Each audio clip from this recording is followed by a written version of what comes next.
안녕하세요, 더월드입니다. 지난 시간에서 파이 네트워크 실제 유통량과 락업 현황에 대해서 분석을 해드렸습니다. 이 영상은 어떤 분의 이 댓글로 시작이 되었죠. 파이코인의 유통량이 수백억 개에 쉽게 도달할 것이기 때문에 가격 상승에 큰 어려움을 겪을 것이고 200원에서 300원 정도의 가치를 유지할 것이다 라는 말씀을 주셨고, 저는 그것에 관한 제 의견을 일부 영상에서 공유를 해드렸습니다. 요약을 하자면 파이의 현재 유통량은 약 5억 개로 추정이 되며, 현 락업 상황을 보면요, 1%를 제외한 99%가 락업을 시도하였고, 또 그중 62%가 3년 락업을 선택했다는 점, 그리고 가장 높은 확률이 3년 100% 락업을 선택을 했다는 겁니다. 파이코인의 유통량이 단기간에 수백억 개가 나오기 힘든 형태임을 말씀을 드렸고, 그리고 영상 마지막 부분에는 파이의 약 5억 개라는 유통량이 어느 수준일까 단순 비교를 해드렸는데요. 그중 코인마켓캡 기준으로 해서 여러 메이저 알트 프로젝트 중에서 5억 개 정도의 유통량을 가진 프로젝트를 보여드렸습니다. 솔라나의 현재 유통량은 약 4억 개가 조금 넘으며, 폴카닷의 유통량은 약 10억 개가 조금 넘는다, 이렇게 말씀을 드렸습니다. 그리고 여기서 이제 스토리를 좀 더 진행을 시켜보도록 하겠습니다. 지난 영상에서 보여드린 솔라나와 이 폴카닷은 공통점이 하나 있는데요. 모두 맥스 서플라이라고 부르는 최대 공급량이 존재하지 않습니다. 즉 이더리움처럼 최대 공급량 제한이 없이 자체 인플레이션과 디플레이션 정책으로 유통량을 조절하는 생태계를 가지고 있습니다. 솔라나는 최대 공급량 개념을 가져오는 대신 매년 8%의 인플레이션을 만들어내고 있으며, 이것은 장기 인플레이션 1.5% 도달할 때까지 매년 조금씩 감소시키는 방식을 선택하였습니다. 그리고 이것은 폴카닷에서도 똑같이 적용이 되고 있습니다. 폴카닷 또한 현재는 최대 공급량 개념을 적용시키지 않고 있고요, 매년 10% 인플레이션율을 따르면서 비트코인과 같은 희소성보다는 블록체인 생태계를 빠르게 성장시키고 건강한 유동성을 제공하는 것에 이 포커싱을 맞추고 있는 것을 확인할 수 있었습니다. 그리고 여기서 파이 네트워크를 잠시 보면요, 파이의 최대 발행량이 비록 1000억 개로 지정이 되어 있다라고 하지만, 많은 분들이 이 파이의 유통량을 리플이나 스텔라와 같이 높은 유통량을 가진 송금용 프로젝트 코인으로 오해를 하는 경우가 있다고 봅니다. 하지만 이 파이의 토크노믹스를 분석을 해보면 파이 생태계 유저 수의 증가율에 따라 마이그레이션이 비례적으로 증가할 수 있도록 설계가 되어 있고, 그래서 이것은 파이의 최대 발행량 1000억 개가 시장의 무지성으로 공급되는 방향이 아닌 솔라나나 폴카닷과 마찬가지로 매년 생태계가 급작스럽게 무너지지 않을 정도의 이 공급 인플레이션을 제공하는 형태로 좀 움직이고 있다, 이렇게 말씀드릴 수 있겠습니다. 네, 그리고 이 파이코인의 유통량은 현재 5억 개 정도에 머물러 있다라고 말씀을 드렸는데, 오픈 메인넷으로 전환이 될 시에는 현재 이 양보다는 더 급증해 있을 확률이 매우 높습니다. 그리고 그 오픈 메인넷 시점이 되었을 때 파이코인 가치 상승 압력과 또 하방 압력을 만들어내는 여러 가지 요소가 복합적으로 있을 거라고 보는데요. 일단 좀 더 큰 그림으로 가서 지정학적 얘기를 한다라든지 아니면 파이 생태계에 대한 디테일한 호재 등을 따로 얘기하지는 않을 것이고요. 좀 더 수치적인 것들과 연관된 요소들만 포커싱을 잡아서 공유를 해드리도록 하겠습니다. 일단 제일 먼저 생각을 해봐야 되는 것이 있습니다. 오픈 메인넷으로 전환이 된다고 했을 때 총 마이그레이션의 양은 어떻게 변화가 되어 있을지 단순 계산을 해보도록 하겠습니다. 현재까지 지갑 수가 약 470만에 도달해 있습니다. 좀 더 쉽게 500만 지갑이라고 얘기를 하겠습니다. 오픈 메인넷이 되기 위해서는 1000만 개의 지갑에 도달을 할 수 있어야 되고요.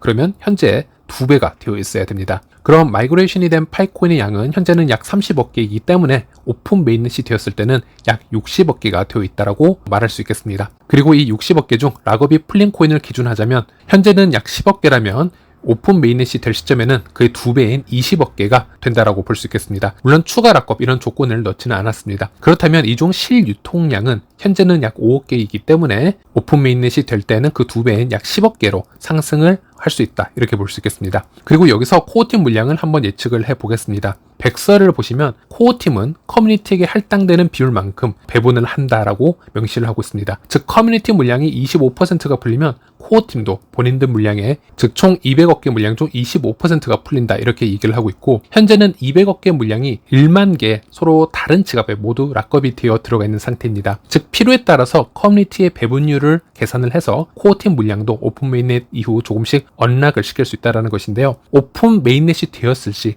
일단 바로 코어팀의 물량이 나올지 안 나올지는 아무도 알 수 없습니다. 하지만 시중으로 바로 나온다라는 가정을 해보겠습니다. 조금 전 계산을 했듯이 오픈 메인넷 시기에 약 60억 개 파이코인이 마이그레이션이 된다라는 계산을 했고요. 이거는 언락, 락업 모두 포함해서입니다. 이것은 커뮤니티 물량 총 650억 개의 약 9.2%에 해당되는 물량입니다. 물론 백스에서는 이것이 커뮤니티 총 마이그레이션에 관한 물량의 수치를 얘기하는 건지 아니면 락업이 풀린 양을 기준하는 건지는 알 수 없습니다. 하지만 락업이 풀린 양으로만 기준을 한다면 커뮤니티 물량은 전체 3%만 풀린 상태이다 이렇게 볼 수 있겠고요. 그렇다면 코어팀도 200억 개 전체 물량 중 약 3% 수치만 가져갈 수 있다는 얘기가 되겠습니다. 어쨌든 이런 불확실성한 여러 옵션들이 존재한다면 저는 최대치 수치를 선택하기로 하겠습니다. 그래서 오픈 메인넷이 코어팀 물량을 200억 개에서 약 9%가 해제되는 것으로 계산을 해봅니다. 조금 더 쉽게 10%를 잡고 계산을 해보겠습니다. 그러면 총 200억 개의 코어팀의 물량 중 10%인 20억 개의 물량이 오픈 메인넷이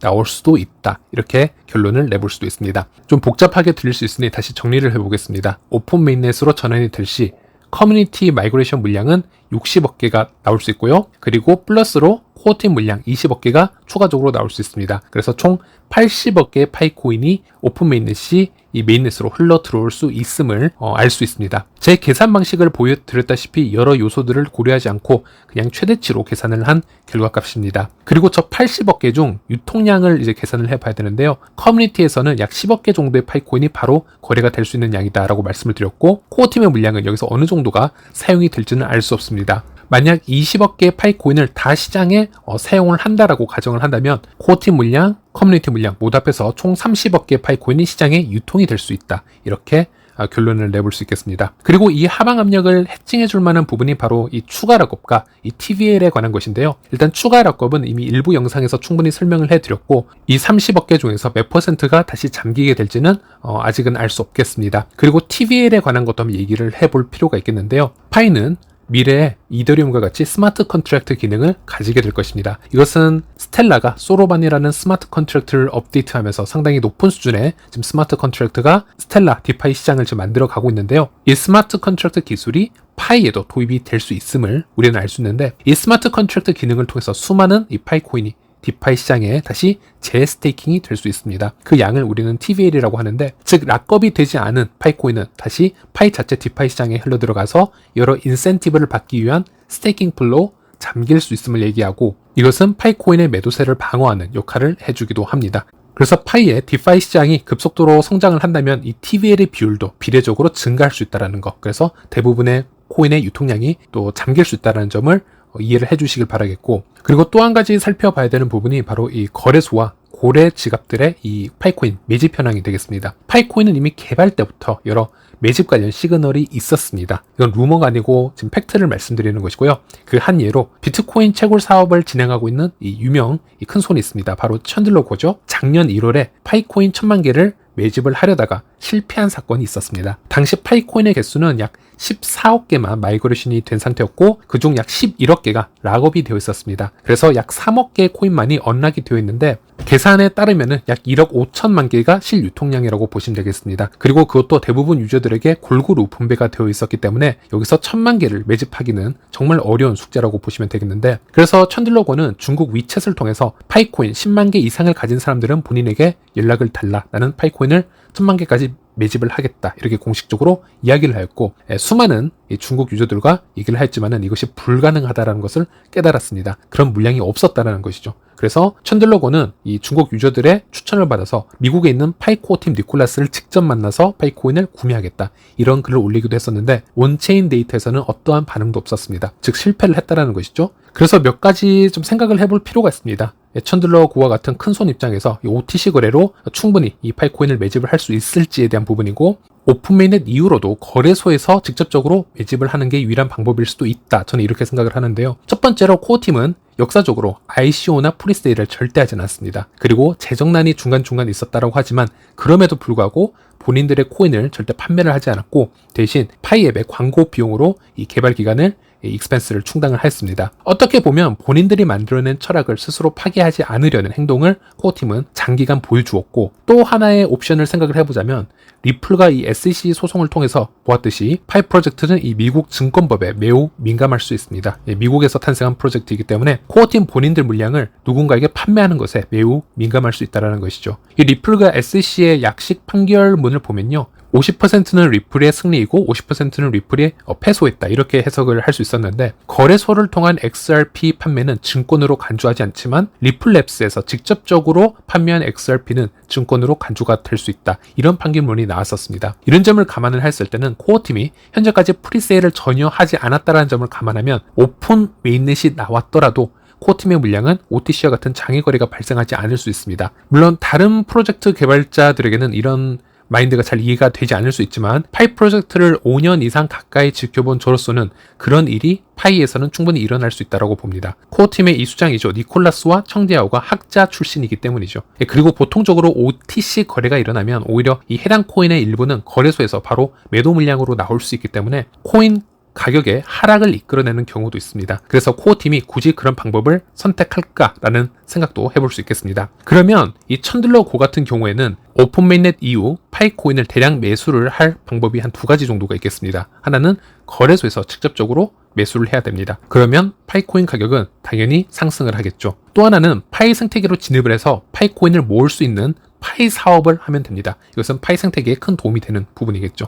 이 두 가지 방법이 존재합니다. 후오비 IOU 토큰에 대해서도 한번 얘기를 해봐야 되는데요. 결국 저스틴 선이 엮여 있죠. 본인은 미디어를 통해서 현재 파이 커뮤니티에서 해당 물량을 매집을 했다라고 얘기를 하고 있습니다. 오픈 메인넷으로 전환이 되면 IOU 토큰만큼 현물 이 파이 토큰을 보유를 하고 있어야 되죠. 그래서 수합을 해줄 수 있어야 되는데 이 기사의 공신력에 대해서는 파이체인몰 CEO인 에드웬에게 직접 문의를 한 적이 있었고 해당 인터뷰 자체는 공신력이 높다. 하지만 저스틴 자체의 임무를 신뢰를 할 수 없으니 잘 판단해서 기사를 보기를 바란다라는 얘기를 해주었고 오픈 메인넷이 전환이 되면요. 이 저스틴 선 같은 경우는 어떤 방식으로든 파이코인을 매집을 해야 되는 게 맞습니다. IOU 토큰을 이미 상장을 시켰기 때문이고 코인 마켓 캡을 보면 IOU 토큰의 자체 유통량이 수천만 개로 자체 신고가 되어 있는 것을 볼 수는 있지만 사실 후오비 거래량을 기준으로 판단해 보았을 때는 이 수치를 신뢰하기는 힘들다고 보고 있습니다. 어쨌든 이런 저스틴 선이나 천들러 고처럼 큰 손들의 매집이 이루어질 거라는 이야기는 이미 공식적으로 여러 번 노출이 되어 왔습니다. 그래서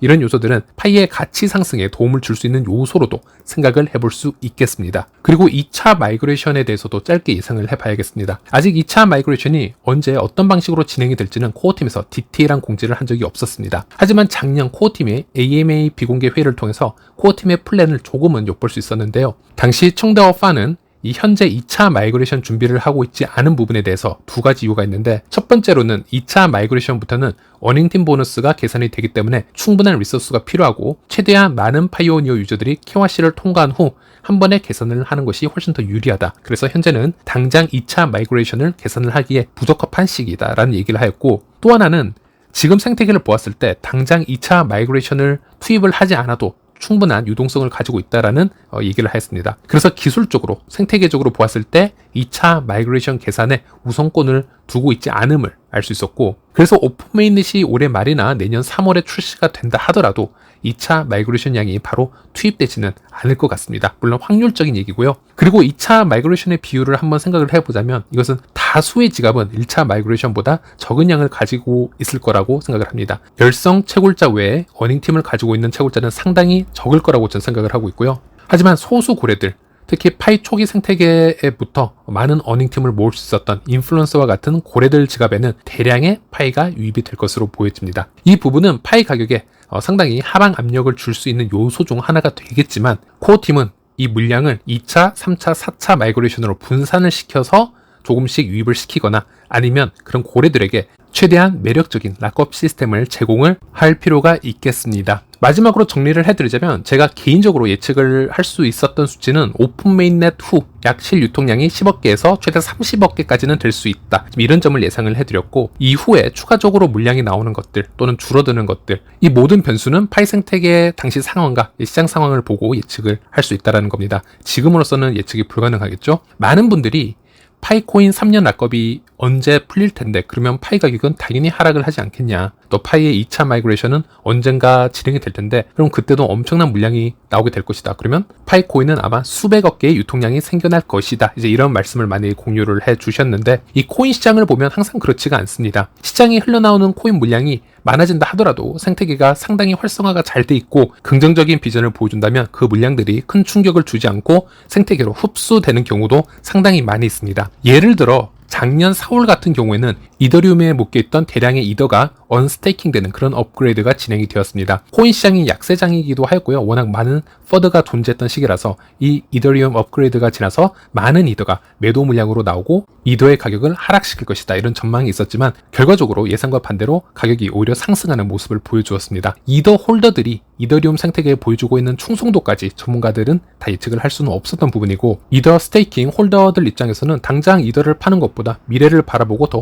홀딩하는 게 더 이득이라는 그런 생각을 하게 되면서 다시 스테이킹으로 잠기거나 홀딩을 하게 된다는 것입니다. 즉 강력한 생태계가 이런 심리적인 부분을 다 바꿀 수 있다는 것이죠. 아니면 다른 예로 솔라나 같은 경우 한번 예를 들어보겠습니다. 초기에 락업이 풀리는 시기에 가격의 큰 폭의 하락이 예상이 되었지만 이 샘 뱅크만 프리드와 같은 큰 손이 거래소에서 매물로 나오는 이 솔을 시장가로 모두 매집을 하면서 솔라나의 가격을 크게 상승시켰던 그런 경우가 있었습니다. 즉 시장에 물량이 나오는 것을 노리는 큰 손들도 있고, 아니면 그 가격을 방어해 주기 위해서 전략적으로 움직이는 매집 세력도 있기 때문에 단순 언락의 물량이 100% 가격의 하락으로 이어진다는 논리는 맞지 않다라고 보시면 되겠습니다. 이것도 또한 생태계만 강력하게 성장을 한다면 방어가 될 수 있는 여러 요소들이 존재한다라는 얘기고요. 네, 여기까지 파이코인의 유통량을 한번 분석을 해보았고, 일부 영상과 달리 이번 2부 영상에서는 오픈 메인넷 시점까지 유통량을 예측을 하였기 때문에 유통량이 좀 더 증가한 것은 사실입니다. 일부 영상에서는 5억 개를